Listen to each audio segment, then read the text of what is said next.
Graça e paz, abençoados. Estamos aqui de volta com um novo tema, que é a vinda de Jesus, ou a volta, de Jesus. Vamos estar falando sobre esse tema. Vamos estar começando aqui, nós já falamos sobre o fim dos tempos, o fim dos tempos. Agora, seguindo, vamos estar falando sobre a vinda de Jesus. Abençoados, para falarmos sobre a volta de Jesus, temos que compreender, analisar e entender que se tratava de 3 vindas faladas nas Escrituras. A primeira vinda dele é como Messias, o ungido.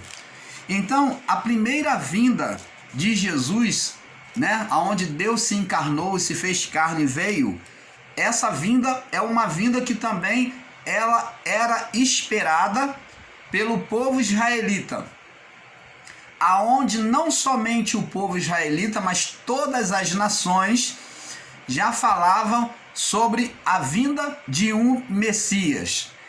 O povo indiano já tinha o Messias deles, o qual eles diz que foi lá a deusa Shiva, e o povo budista lá tem Buda como o Messias. Todas as nações, o povo, cada nação tinha o seu Messias, aonde fizeram o Messias. Formaram uma história semelhante à história do nascimento do Messias, essas nações, as nações de todo mundo, no qual viria, cada um tem a descrição de como viria o seu Messias. Então a vinda do Messias para todas as nações era muito semelhante. Jesus era colocado como o sol, como aquele que ia reinar sobre o povo, ia ter o reinado do milênios. Isso tudo, em relação a outras nações, eles também tinham a sua interpretação acerca do Messias. Uma interpretação, cada um fazia uma leitura e interpretação errônea e levantava um homem a qual seria o Messias na indicação deles, religiosa deles. E o povo judeu, irmão Paulo? O povo judeu esperava pela descrição de Isaías, diz que ele iria reger o seu reino com vara de ferro, isso fala com uma espada de ferro na mão, e que ele iria guerrear, pleitear contra os inimigos de Israel. Então, eles tomam esta palavra de Isaías como uma palavra literal. Eles pegam a palavra dos profetas de forma literal e esperavam um Jesus que viesse por mão à espada. Você quer um exemplo? Você sabe me dizer por que Pedro, quando Jesus lançaram a mão dele, Pedro foi lá e pegou mão da espada? Porque Pedro também tinha um pensamento judaico, apoiado na religião zelotes, que era o povo judeu que enxergava Jesus desta forma. Os zelotes, eles enxergavam Jesus como aquele que tomava a mão da espada, aquele que lutava, aquele que iria vir guerrear contra os inimigos de Israel. Este é chamado o povo zelotes. Então, entre os discípulos, existiram vários deles que viam da religião e tinham um entendimento zelotes, de que Jesus seria aquele que uma hora ele ia pegar a mão da espada contra os inimigos. Por isso é que eles ficavam fazendo determinadas perguntas e às vezes até provocações a Jesus para ver qual seria a sua reação diante dos seus inimigos. Pedro, por sua vez, pensa que Jesus ia tomar a mão da espada. Uma certa vez, quando Jesus ele queria entrar lá na cidade de Samaria, e o povo de Samaria não quis aceitar ele, os discípulos, Pedro junto com os discípulos, falou para Jesus o seguinte: Senhor, quer que oremos a Deus e venhamos fazer como Elias, descer fogo dos céus e consumir todos eles? E Jesus falou: olha, vocês não conhecem, vocês erram porque não conhecem as escrituras e nem o poder de Deus, porque Deus não trata as pessoas assim. Então eles tinham um entendimento de que Jesus era como Elias, que iria fazer descer fogo dos céus como seus inimigos, que ia tomar a mão da espada. Então eles viam Jesus desta forma. Aí mais lá na frente você vai ver que Jesus faz uma transfiguração diante deles. E então Deus ali mostra para ele que eles não eram igual, Jesus não era igual aos profetas e nem igual a Moisés e nem igual a Elias, mas que eles tinham que ouvir a Jesus. Então, amados, os judeus até hoje esperam Jesus voltar, muitos deles. Eles não aceitam Jesus, né, o Deus invisível entre nós por meio do Espírito Santo. Ele não aceita esse Jesus que foi crucificado como o Messias, porque eles esperam a primeira vinda, o Messias vir. Até hoje. Assim também como os judeus naquela época, os que estão no sistema religioso estão esperando a volta de Jesus, que é a terceira volta de Jesus. Então temos a primeira volta, a qual os judeus eles esperam até hoje, e nós que estamos em graça, o povo do sistema religioso sabe que Jesus já veio. Nisso eles sabem que Jesus já veio no corpo. Mas o sistema religioso agora espera a volta triunfal de Jesus, com os anjos tocando trombeta, com alarido nos céus. Então você vê que, como sistema religioso, os judeus esperam a volta de Jesus. Só que um espera física, que é os judeus, e o sistema religioso espera Jesus vir de forma espiritual na sua glória. Vamos prosseguir. Então, a primeira volta dele é como Messias, o ungido. A segunda como Redentor, que é aquele que o quê? Que se rendeu, Salvador.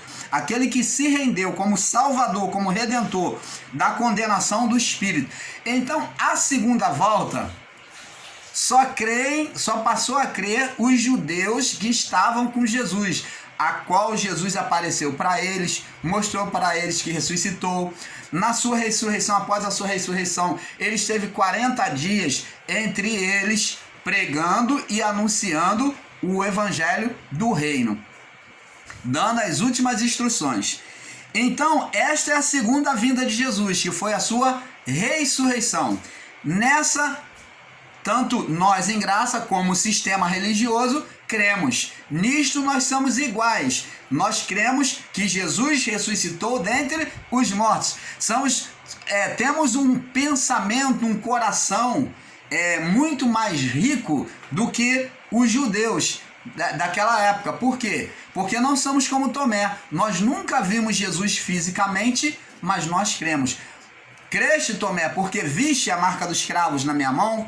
Porque você me viu e colocou a mão sobre o meu lado direito, viu a marca do escravo? Mais bem-aventurado são os que não viram e creem.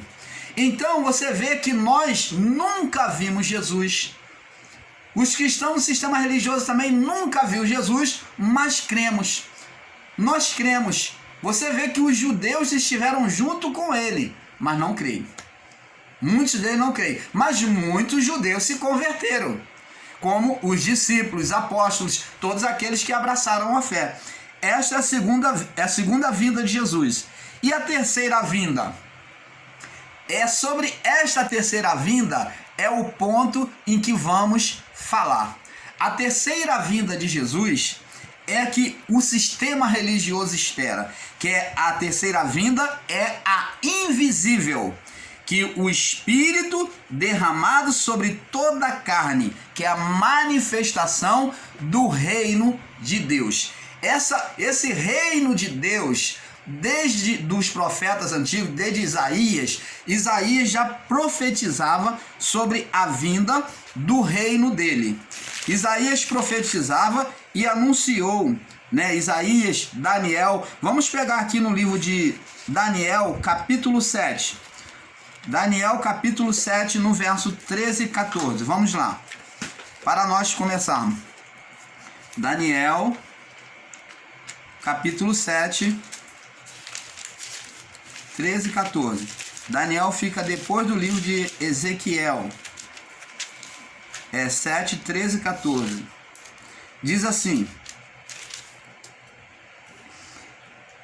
eu estava olhando nas minhas visões da noite, isto Daniel falando, E eis que vinha nas nuvens do céu, um como o filho do homem, aparência humana, uma pessoa com aparência humana. Dirigiu-se ao ancião de dias e fizeram-lhe chegar até ele. Essa figura do ancião de dias é a representação do Pai, tá? Do Criador, tá? Ancião de dias, cabelos brancos, um de cabelos brancos, fala de sabedoria, de idade avançada, aquele que tem muito saber. Os cabelos brancos demonstram o saber. Aqui é uma linguagem de figura.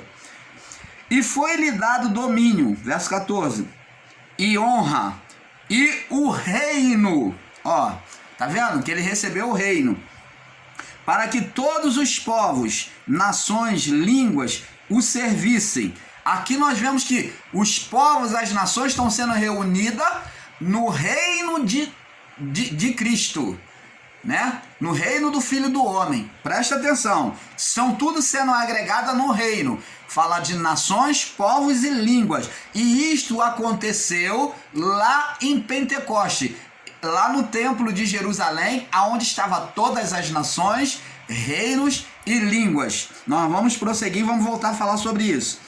Todas as nações, reinos e línguas o servissem. O seu domínio é um domínio, o seu governo, domínio ou governo. O seu governo é um governo eterno, que não vai se passar, ou o quê? Se retirar, ou acabar. E o seu reino tal, que não será destruído. Eu pergunto a você, os feitos dele, do reino, vai ser destruído? Não. Vai haver mudança no reino de Cristo? Não. Então, preste atenção sobre esta palavra. Eu gostaria que você cravasse no seu coração, entendendo que o reino não seria mudado, que ele iria agregar as nações, iria trazer o reino e que ali estabeleceria e existiria o reino dele para sempre. Então, sobre isso, vamos agora voltar lá no início para nós continuarmos o nosso estudo. Então, o reino, né, o governo do Espírito, que é o reino anunciado por João Batista, que dizia na sua época pregando: arrependei-vos porque está próximo o reino de Deus. João Batista já anunciava. Aí João Batista vê que fariseus e saduceus vêm de encontro ao batismo. Quando ele vê os fariseus e saduceus de encontro ao seu batismo, eles falou assim: raça de víboras, tipo de serpente, ou pessoas maliciosas, maldosas, o que vocês vieram fazer aqui? Ele diz: quem vos induziu a fugir da ira vindoura? Quem é que alertou? Quem é que fez vocês chegar e fugir e buscar salvação? A fugir da ira vindoura. Então você preste atenção, amados e abençoados. Aqui, João Batista já estava dizendo que estava próximo o reino e que junto com o reino viria o quê? O juízo. João Batista já estava avisando que junto com o reino viria o juízo. Preste atenção, amado. No vídeo anterior sobre o fim dos tempos, nós explicamos para você que não existe justiça sem juízo. Se vai ser exercido uma justiça, também vai ser exercido um juízo. Em toda justiça existe juízo. Existe uma definição de certo e errado, de bem e de mal. Existe uma sentença. Juízo é uma sentença. Então, em toda justiça existe uma sentença. Preste atenção. Agora vamos voltar o nosso entendimento lá para o povo de Israel no Egito, quando eles se rebelaram contra Deus, desejando comer os melões, os pepinos, os vegetais, as carnes de Faraó. E se rebelaram contra Deus, falando contra Deus e contra Moisés. O que aconteceu na rebelião do deserto? Depois você pode ler lá em Números. o que aconteceu? O povo produziu serpentes. Por quê? A sua carne, eles estavam tomando uma direção da carne, se voltando de forma carnal contra Deus. E Deus, não foi Deus quem jogou aquela serpente, mas a carne, quando Adão fez oposição a Deus, ela gerou sentença e gerou um espírito de condenação. Então, naquela rebelião contra Deus e contra Moisés, fez brotar da terra aquilo que eles tinham dentro dele. Por quê? Porque eles estavam diante de Deus. Eles estavam sendo conduzidos por Deus, pela palavra de Deus. E eles desprezam a palavra, a bondade de Deus, para poder então fazer oposição a Deus. Então o que aconteceu com aquela rebelião? Brotou da terra, o quê? Da sua carnalidade, brotou do pó, porque nós fomos formados do pó. Então, do mesmo pó brotou serpente, que era o que eles estavam produzindo. É isso que Deus estava mostrando para eles. Brotou serpente e vinha e picava eles. E morria multidões de pessoas em pouco tempo. Em um dia morreu um montão de pessoas em pouco tempo. Para cessar aquela morte daquelas serpentes que mordia e ardia, a mordida dela era ardente. O nome é serpentes ardentes porque a mordida dela era fatal e ardia. Então, Deus instruiu a Moisés, uma vez que Moisés orou a Deus, em fazer uma serpente de bronze e levantar sobre uma haste de madeira. Essa serpente de bronze, com a representação futura, escatológica daquilo que iria acontecer, que era Cristo, tomando a condenação sobre ele, ela retirou essa condenação e então todos ficavam sarados. Os que tinham sido picados estavam já morrendo. Então, amados, preste atenção. Agora, no reino de Cristo, a condenação do Espírito foi retirado. E como o irmão Paulo estava falando, na justiça, a serpente de bronze, o bronze tem a representação da justiça de Deus. Ele tem o significado de expressão de justiça. Então preste atenção.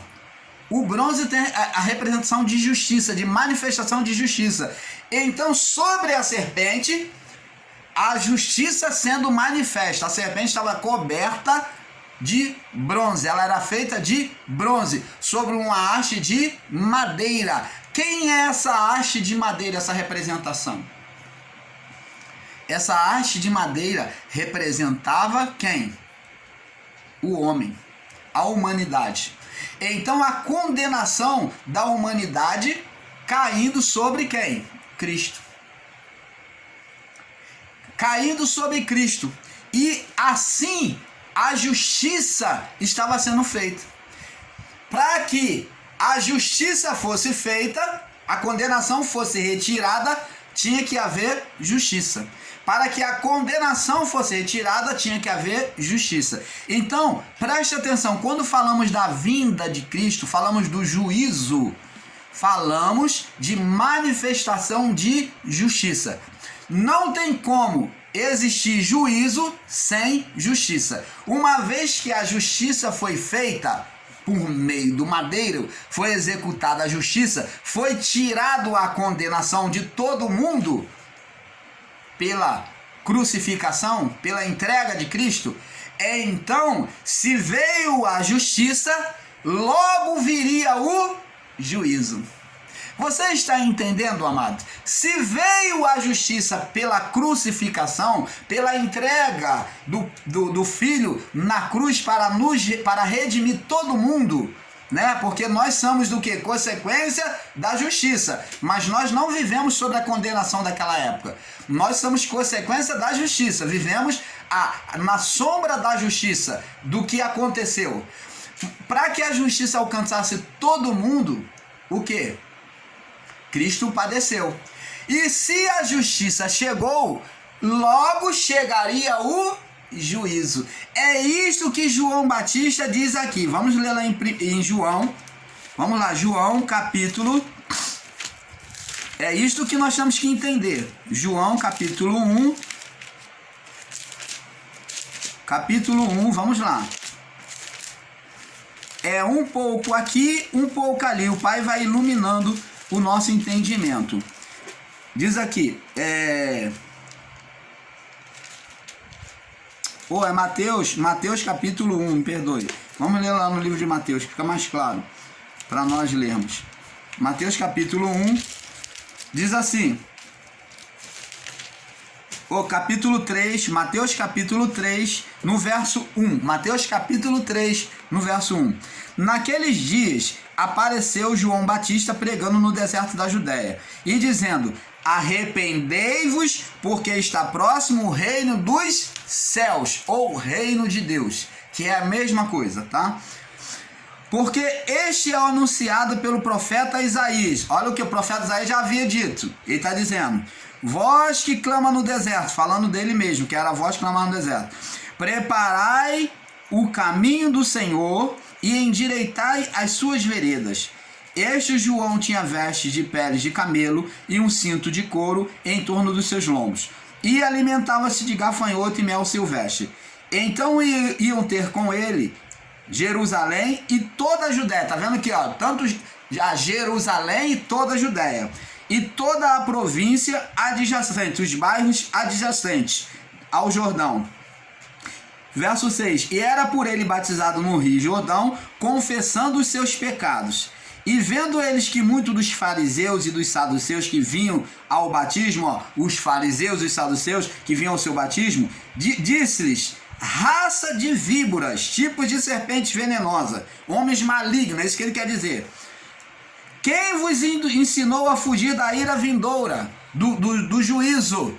Olha, o juízo estava prestes a vir ou não? Ou ele iria se passar mais 2.000, 3.000, 4.000, 5.000 anos? Estava prestes a vir. Ele diz: raça de víboras, quem vos ensinou a fugir da ira que está para vir? Opa! Ira vindoura que está para vir. Ora, pregar e dizer que Jesus ainda vai voltar é você dizer que a ira não era vindoura para aquela época, que essa ira vindoura ainda está sendo vindoura até hoje. Então aqui, quem vos induziu a fugir da ira que está para vir, ou vindoura, é que está para vir, para acontecer. Ele diz: produzi, pois, frutos dignos de arrependimento, e não presumar de vós mesmo, dizendo: temos por pai Abraão, porque eu vos digo que mesmo dessas pedras pode Deus suscitar filhos a Abraão. Agora, vamos ler. Agora está posto o machado à raiz das árvores. Quem é esse machado à raiz das árvores? Quem é a árvore? A árvore é o quê? A vida humana. A vida humana, o tronco. Agora está posto o machado à raiz da árvore. A vida humana, de toda a vida humana. Juízo. Machado, juízo, cortar. Pois que não produz bom fruto, é cortada e lançada no fogo. Fogo é representação de juízo. Em verdade vos digo, eu vos batizo com água para o arrependimento. Ele estava batizando com água para arrependimento, mostrando, era uma marca de que realmente aceitou, né, a palavra, o convite de Cristo, do Evangelho. Então era para marcar. Mas aquele que vem após mim, ó, quem? Cristo, é mais poderoso do que eu, cujas sandálias não sou digno de levar. Ele, ó, o que vai acontecer? Ele vos batizará com o Espírito Santo. Aconteceu o batismo do Espírito Santo? Aconteceu no Pentecostes, Atos 2. E com fogo. Opa! Então, irmão Paulo, quer dizer que o batismo era com o Espírito Santo e havia um fogo queimando os irmãos, como muitos irmãos dizem aí, que recebeu o fogo de Deus? Não. Uma interpretação errada e literal, aonde diz que por meio do batismo apareceu línguas como de fogo. Então, não está dizendo ali, olha bem, preste atenção, que veio fogo sobre eles, sobre os batizados, mas línguas como aparência, como é comparação. Então, eles foram batizados e apareceram línguas como de fogo. Então é comparação. E não está dizendo que é fogo, línguas de fogo. Você está entendendo, amado? Então não apareceram línguas de fogo, mas línguas como de fogo. Então, no batismo eles viram línguas como de fogo caindo sobre eles, mas não veio fogo sobre eles.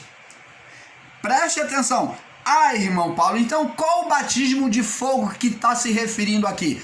É justamente isso. Está falando que junto com o batismo do Espírito Santo, logo após o batismo com o Espírito Santo, haveria um outro batismo. Qual o batismo que a igreja iria passar? Que o povo judeu daquela época iria passar.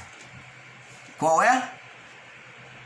O batismo de fogo, aonde vem o que? As perseguições, que é o batismo de fogo. E nesse batismo de fogo, como uma representação literal, veio o fogo consumir Jerusalém. Atearam fogo sobre a cidade, como Sodoma e Gomorra. Então, o Império Romano tacou fogo, lançou fogo, né, nas suas máquinas, né, chamadas de catapulta, aonde eles lançavam fogo. Pela catapulta que eles projetaram, então eles lançavam fogo sobre Jerusalém e incendiaram a cidade. Então, o batismo que os discípulos estariam passando é um batismo com o Espírito Santo e com provações com fogo. Então esse fogo ele tem o significado de prova, de tribulação, de passar um momento ardente. Você está entendendo, amado? Vamos prosseguir agora no nosso estudo. Então sabemos que o juízo, para ele acontecer, para que a justiça acontecesse, tinha que acontecer o juízo. São inseparáveis, tá? São inseparáveis. Os judeus estão esperando a vinda de Jesus até hoje. Até hoje esperando a primeira vinda de Jesus. Para os judeus, pois muitos, né, aceitaram o evangelho de Cristo. Já na ressurreição de Jesus, que seria a segunda vinda, onde os fariseus não acreditavam. Na terceira vinda de Cristo, não se daria de forma visível. Vamos ver lá no livro de Lucas 17, aonde Jesus já anunciava para eles que a sua vinda não se daria de forma visível. Lucas capítulo 17 resiste ao mesmo que Mateus 24. Lucas 17, no verso 17 e 20 ao 24, diz assim: interrogado pelos fariseus, depois da cura dos leprosos, então Jesus foi interrogado pelos fariseus quando havia de vir o reino de Deus, ou o reino dos céus. Você está vendo, amado, que a ligação que há na manifestação do reino com a descida do Espírito Santo, que o reino era o derramamento do Espírito Santo. Então é o Espírito Santo nas pessoas. O reino de Deus é espiritual em nós. Então, para o reino ser manifesto, o Espírito teve que ser derramado, aonde Deus, Cristo, iria reinar por dentro, né, nos corações, vidas. Ele ia reinar sobre vidas, entendeu? E vidas reinando em Cristo. E aqui Jesus diz aqui, e interrogado pelos fariseus quando havia de vir o reino de Deus, respondeu-lhes e disse, olha o que Jesus diz acerca de quando viria o reino. O reino de Deus não vem com aparência exterior. Então, a você, meu amado, que está no sistema religioso, numa igreja evangélica, e o seu chamado pastor, o seu ministro aí, o seu ensinador, a sua ministra, te ensina que Jesus, sobre volta de Jesus, então pode dizer para ele que ele está equivocado, porque Jesus disse que o reino de Deus não vem com aparência exterior ou dos olhos. Ninguém veria o reino de Deus vir com aparência dos olhos. Vocês que esperam que venha aparecer anjos tocando, trombeta, os anjos voando, Jesus voltando nas nuvens, então aqui está contraditório, está dizendo, ele diz aqui, o reino de Deus não vem com aparência exterior ou aparência dos olhos, ninguém vai ver, é invisível.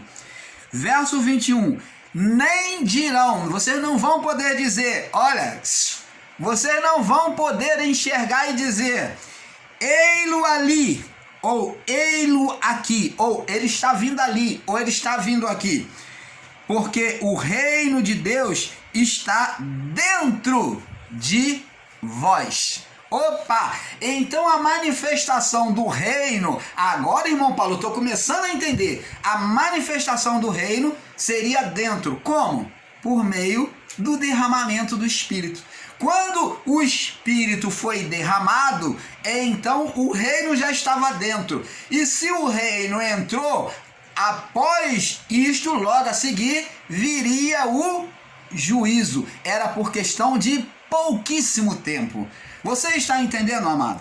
E nem dirão, ei-lo ali, ou ele está aqui, porque o reino de Deus está dentro de vós. E disse aos discípulos, dias virão em que desejareis ver dias virão em que desejareis ver dos dias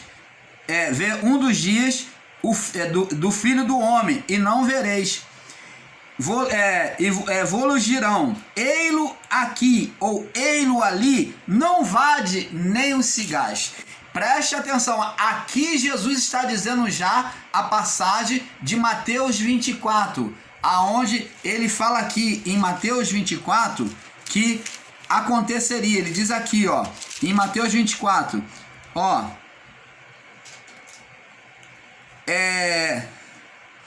Mateus 24 do 22 até o 29, ele fala sobre isso, sobre aonde muitos iriam enganar os outros dizendo que Jesus estava voltando. Já naquela época, também como hoje, já existia o engano acerca da vinda de Jesus. Já existia o equívoco acerca da vinda de Jesus. Já muitos se prevaleciam sobre a vinda de Jesus. Então os acontecimentos que acontecem hoje não é novo, porque no passado já acontecia. Ele já diz aqui, dir-vos-ão, quer dizer, dirão a vós, ei-lo ali, verso 23, ou ei-lo aqui, ou ei-lo ali. Ele diz, não vades, nem o cigais, porque como relâmpago que faz escândalo desde uma parte do céu, resplandece a outra parte do céu. Assim será também o Filho do Homem no seu dia. Agora vamos lá em Mateus 24. Olha só o que ele diz. Mateus 24, ele diz assim, 24, 22. Se aquele dia não fossem abreviados, sinalizados, se aquele dia não fosse sinalizados, ou abreviar é sinalizar, nenhuma carne se salvaria, mas por causa dos escolhidos serão abreviados, sinalizados aqueles dias. Então se alguém vos disser, um dos sinais de engano era justamente um dos sinais da vinda daquela época, era justamente as pessoas estarem dizendo que Jesus está voltando, daquela época. Se alguém vos disser, eis que Cristo está aqui ou está ali, não descrédito, porque surgirão falsos cristos e falsos profetas, e farão tão grandes sinais, já naquela época, o engano, fariam até sinais para poder ganhar crédito, e farão tão grandes sinais e prodígios, que se possível fora, enganaria até os escolhidos. Eu vou-lo pretendo dito. eu vou-lo tenho predito, porque se vos disserem, eis que ele está lá no deserto, não saias, eis que está no interior da casa, não descrédito, porque assim como o relâmpago que sai do oriente e se mostra até o ocidente, assim também será a vinda do Filho do Homem. Porque onde quer que estiver o cadáver, aí se ajuntarão as águias ou os abutres. Então preste atenção, amados. Você está vendo que esse engano, esse equívoco de entendimento já existia naquela época. Hoje o que se acontece é apenas repetição de homens falando sobre volta de Jesus. Cada um inventa uma coisa, coisas do próprio coração, né, da ilusão do próprio coração, fala sobre a vinda de Jesus. Mas qual o sinal perfeito, irmão Paulo? Qual o sinal que me dá toda convicção de que Jesus voltou? Nós já falamos e agora vamos falar de novo. Vamos alinhar a palavra. Vamos lá alinhar a palavra. Vamos lá em Daniel 7, a qual nós já falamos, Daniel 7. Vamos voltar lá em Daniel 7. Eu falei para você segurar, né? Aí em Daniel 7. Daniel 7. Daniel capítulo 7. No verso... É Daniel 7, no verso 13 e 14. Daniel 7, 13 e 14. Nós já lemos, vamos ler de novo. E estava olhando nas minhas visões da noite, eis que vinha nas nuvens do céu um como filho do homem, Cristo, o Messias. Dirigiu-se aos anciões de dia, que é o Cristo glorificado, tá? Dirigiu-se aos anciões de dias e o fizeram chegar a ele. Foi-lhe dado o domínio, a honra, o reino, para que todos os povos, observa, nações e línguas servissem, e o seu domínio é um domínio eterno. O seu governo é um governo eterno, que não passará. E o seu reino tal, incomparável, que não será destruído. Então o reino dele iria permanecer para sempre. Agora vamos lá no livro de Atos dos Apóstolos. Vamos ver isso acontecer agora, que é aonde as nações estão reunidas. Vamos lá no livro de Atos dos Apóstolos. Atos dos Apóstolos. Vamos primeiro no capítulo 1. Vamos lá no capítulo 1. Vamos ouvir Jesus dando a instrução para eles primeiro. Aqui diz assim, no verso 4 em diante, diz assim: e estando com eles, determinou-lhes quem? Jesus determinou a eles, aos discípulos, que não saíssem ou ausentassem de Jerusalém. Então a ordem foi o quê? Para que todos os discípulos estivessem em Jerusalém. Irmão Paulo, para que então que Jesus queria todo mundo ali em Jerusalém, na cidade? Eles não precisavam estar no templo, mas tinha que estar na cidade de Jerusalém. Todos tinham que estar ali na cidade de Jerusalém, próximo ao templo. Então, determinou-lhe que não se ausentassem de Jerusalém, mas esperassem a promessa do Pai que disse ele, de mim ouviste. Qual é essa promessa do Pai que já foi predito antes mesmo de Jesus vir? Dito pela boca do profeta Joel, que diz lá, que derramarei nos últimos dias, sistema acorda, já estava sendo predito pelo profeta Joel, porque nos últimos dias, nos dias finais, derramarei do meu espírito sobre toda a carne. Então, preste atenção, vamos lá no livro de profetas Joel, vamos lá para poder despertar. Segura aí em Atos, vamos lá em Joel, para ver se desperta algumas pessoas. Joel capítulo...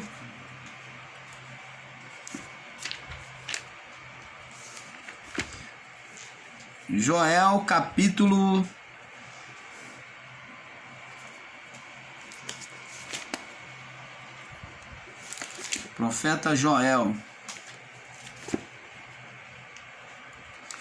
Não. Jonas, deixa eu ver aqui.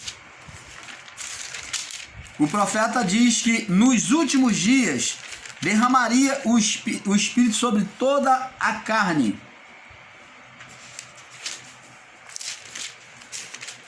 É porque é um livro pequeno, né? Aí fica...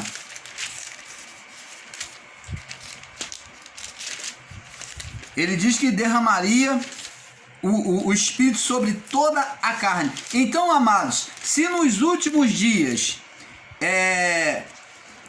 o Espírito seria derramado sobre toda a carne, então, se o Espírito foi derramado sobre toda a carne, então, para não tomar muito tempo aqui,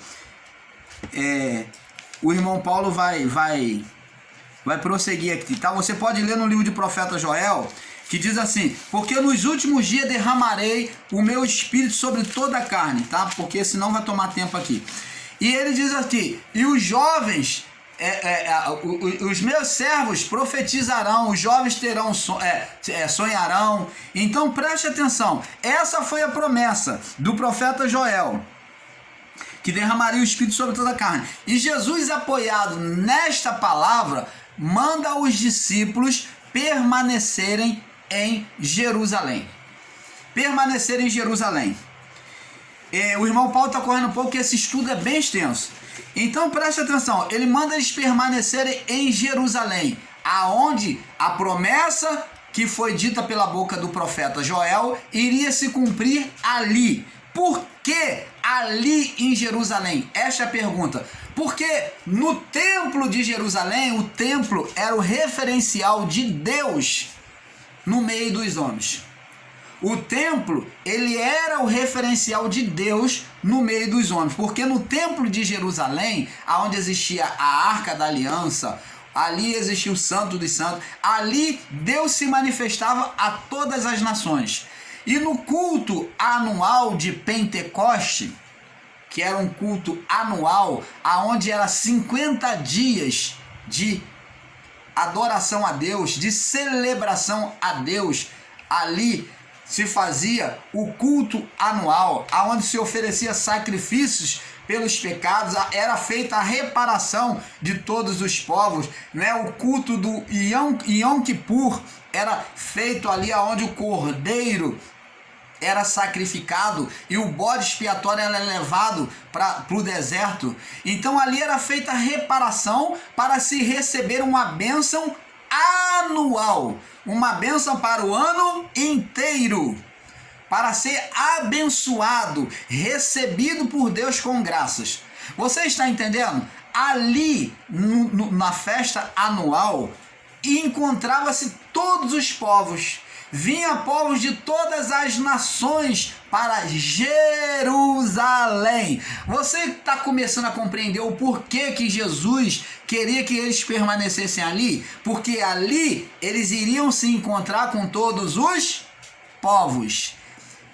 Você vai reparando, vai ligando lá a palavra de Daniel 7, aonde o reino do Messias vai começar agora a entrar em ação. Ali, vamos ler lá agora Atos, vamos prosseguir.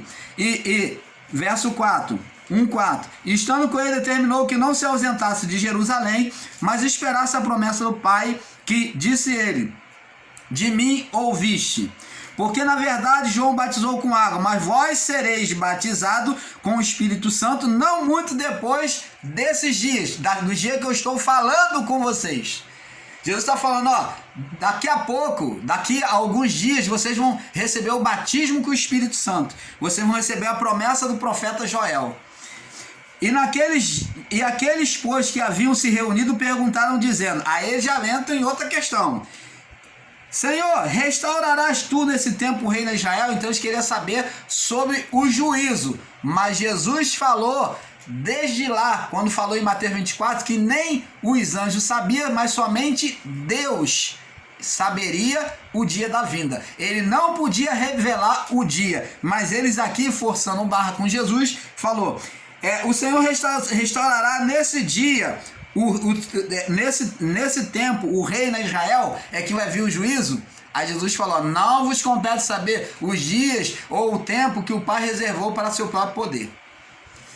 Amados, ele diz aqui: não vos pertence saber os tempos ou estações que o Pai estabeleceu pelo seu próprio poder. Mas o que eu posso afirmar para vocês é que recebereis poder do Espírito Santo que há de vir sobre vós e ser-me-eis. Vocês vão ser testemunha tanto em Jerusalém. Olha, o evangelho vai se espalhar tanto em Jerusalém, a partir de vocês ser batizados, tanto em toda a Judéia e Samaria, e ele vai se estender até os confins da terra, por todo o mundo. Então, o evangelho chegando a todo mundo, então viria o fim.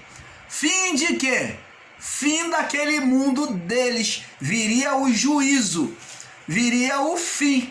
Fim daquele mundo, daquele século. Você está entendendo? Vamos passar para o próximo vídeo por causa do tempo, né? Porque é um pouco aqui, um pouco ali. Vamos para a parte 2, tá? A vinda de Jesus, parte 2. Vamos para a parte 2. Fique na paz.